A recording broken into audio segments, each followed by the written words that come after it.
आपको कभी अंदर से लगा कि यार ये गाड़ी ज़्यादा अच्छी है मेरी गाड़ी से, या ये ले लेता, क्या पता? मैंने कई बार जब मैं पेट्रोल डलवाने जाता हूँ, हाँ मैं सेल्फ मारता हूँ, पता चलता है गाड़ी तो ऑन ही है। आपने 2-3 गाड़ी सेलेक्ट की थी, एक XUV 300 थी और आपने वेन्यू भी सिलेक्ट करी थी जैसा आपने बिल्कुल बताया। बिल्कुल बिल्कुल। तो उनको न लेने की वजह क्या थी आपकी?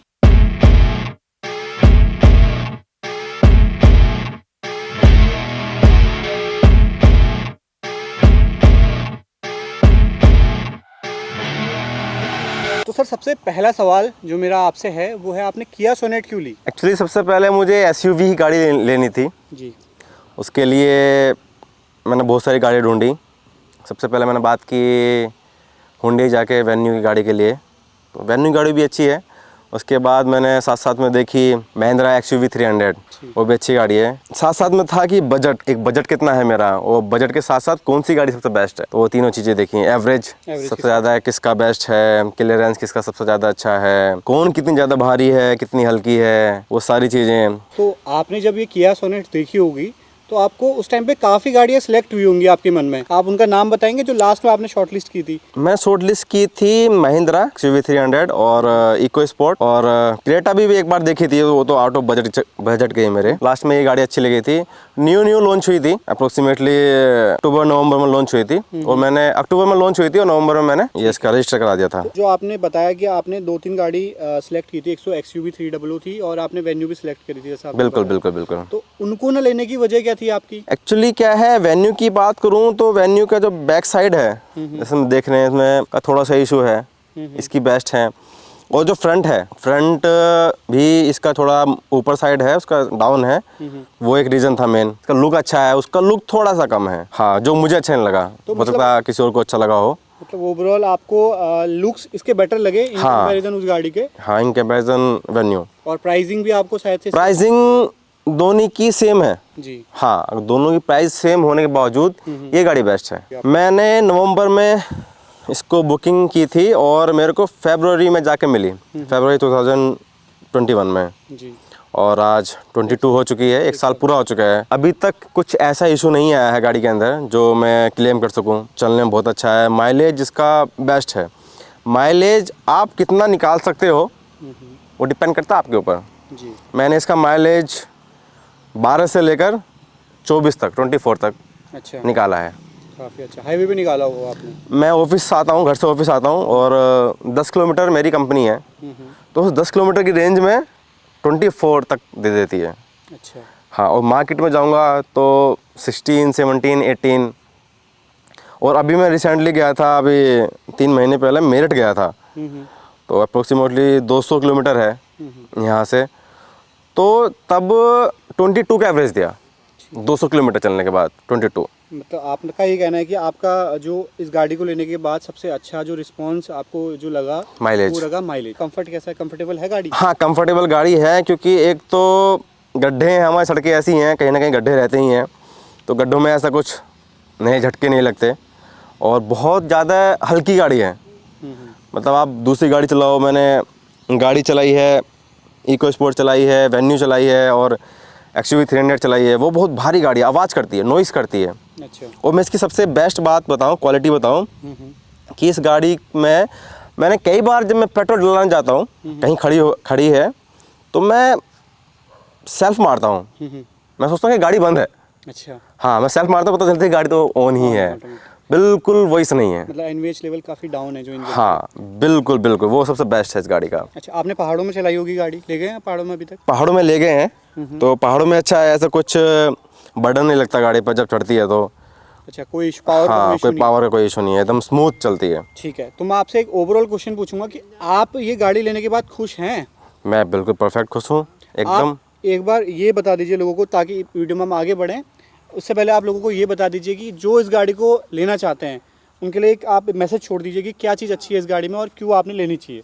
आप एक बार देखिए। हाँ, अगर मैं बात करूँ 9.5 लाख के आसपास, किसी का बजट 9 लाख से 10 लाख के बीच में है, तो आपको उस बजट में एक तो सोनेट मिलेगी, क्योंकि उसके साथ साथ बात करें तो वेन्यू भी है, वेन्यू के साथ XUV 300 है, इको स्पोर्ट है, वो क्या बेस मॉडल तक पहुँचती है 9 लाख 10 लाख में। और इसकी सबसे ख़ास बात ये है कि 9.5 लाख रुपए में आपको एक टॉप टॉप मॉडल की फीलिंग तो नहीं आती, बट हाँ एक बेस्ट फीलिंग आती है क्योंकि इसका टायर 16 रेडियस के हैं और इसकी एक्सेसरीज बहुत अच्छी है और हैंडल कंट्रोल है, स्टीयरिंग कंट्रोलर है पूरा, तो ये बेस्ट है। तो इतने रुपये में मुझे नहीं लगता कि इतने रुपये में इतनी सारी चीज़ें फैसिलिटीज़ किसी अदर गाड़ी में मिले। अब मैं आपसे एक सवाल पूछूंगा, ये आप जेन्युइनली बताना, आपने ये गाड़ी जब ली थी तो आपको ये गाड़ी डिलीवरी हुई थी, आपने चलाई थी, इसके बाद आपने कई दोस्तों की गाड़ियाँ चलाई होंगी या किसी की गाड़ी देखी होगी, आपको कभी अंदर से लगा कि यार ये गाड़ी ज़्यादा अच्छी है मेरी गाड़ी से, या ये ले लेता, क्या पता किसी गाड़ी नहीं, मुझे इसके साथ साथ इसके लेकर 2 लाख प्लस तक गाड़ी भी कोई ऐसी नहीं लगी मुझे कि हाँ ये मैं ले सकता था, ऐसी कोई गाड़ी नहीं लगी। तो आपने ये मॉडल में लेने के बाद काफ़ी मॉडिफिकेशंस किए हैं, तो आपने डायरेक्टली टॉप मॉडल क्यों नहीं लिया? हाँ, इसके बाद ST के प्लस मॉडल आता है। एक्चुअली क्या मैं बात करूं कि ये 9.5 लाख रुपए की मुझे तब पड़ी थी और वो अप्रोक्सीमेटली 11.25 लाख, अप्रोक्सीमेटली 1.25 लाख, 1 लाख से लेकर 1.25 लाख तक का प्लस जा रहा था। तो मैंने सोचा क्यों 1.25 लाख खर्च करने, कुछ एक्सेसरीज ही मैं इसमें ऐड कर देता हूँ। तो आप ये बताइए कि आपने लगाया, ठीक है, बाहर से लगाने में कितना फ़ायदा हुआ इन कंपैरिजन आप टॉप मॉडल लेते गाड़ी का? तो अगर मैं बात करूँ एक्सेसरीज़ की तो मैं बात करता हूँ म्यूजिक सिस्टम की, तो इसमें मैनुअली म्यूजिक सिस्टम ऑलरेडी था, स्पीकर्स भी थे। अगर मैं LED की बात करता हूँ कि मुझे LED चाहिए, तो कंपनी में जो LED है वो अप्रोक्सीमेटली 55,000 का है, 55,000 का, और मुझे बाहर से विद कैमरा 10,500 11,000 रुपये में पड़ चुका। तो अप्रोक्सीमेटली मैंने वहाँ पर 35-36 हज़ार रुपये बचाए हैं। ठीक है, रूफ रेलिंग की बात करूँ तो रूफ रेल भी वहाँ पर 7,000 के थे और यहाँ मेरे को 3,000 के पड़े हैं, 4,000 यहाँ बचाए हैं मैंने। और सीट कवर वहाँ पर 15,000 तक के हैं, यहाँ पर 4,000 से 5,000 के पड़े हैं, तो वहाँ मैंने बचाए हैं 7-8 हज़ार। तो अप्रोक्सीमेटली अगर जो मैंने इसमें एक्सेसरीज लगवाई हैं वो मैं कंपनी से लगवाता तो मेरा 70,000 तक का खर्चा हो जाता, जो यहाँ मुझे लगभग 25,000 के अप्रोक्सीमेटली हो चुका पूरा। सबसे अच्छी बात है इसमें कंट्रोलर स्टीयरिंग मिलता है और म्यूजिक सिस्टम हमारा बहुत अच्छा है। और देखने से पता चलता है कि आप देख रहे होंगे कि अभी एक खिड़की खुली हुई है, ये इंडिकेट करती है कि कौन सी खिड़की खुली है, कौन सी बंद है। स्टीयरिंग एडजस्टेबल है, ठीक है, हम उसको लॉन्ग ड्राइव पर अपने हिसाब से यूज़ कर सकते हैं। और सीट भी एडजस्टेबल है कि आप कहाँ ले जाना चाहते हो और हाइट के हिसाब से सेट कर सकते हैं। और एक सबसे ज़्यादा अच्छी बात ये है कि इसमें ये हम ये भी लगा सकते हैं। उसके बाद USB अलग है स्पेशली, और चार्जिंग का, यानी 3 पॉइंट आपको अलग से मिल सकते हैं।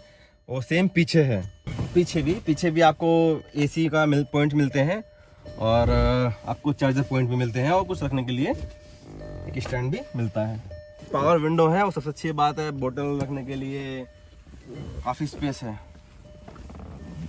ये सारी चीज़ें एडजस्टेबल हैं, कंट्रोलर है और लॉक अनलॉक, यहाँ पर मिरर, साइड मिरर हम कंट्रोल कर सकते हैं।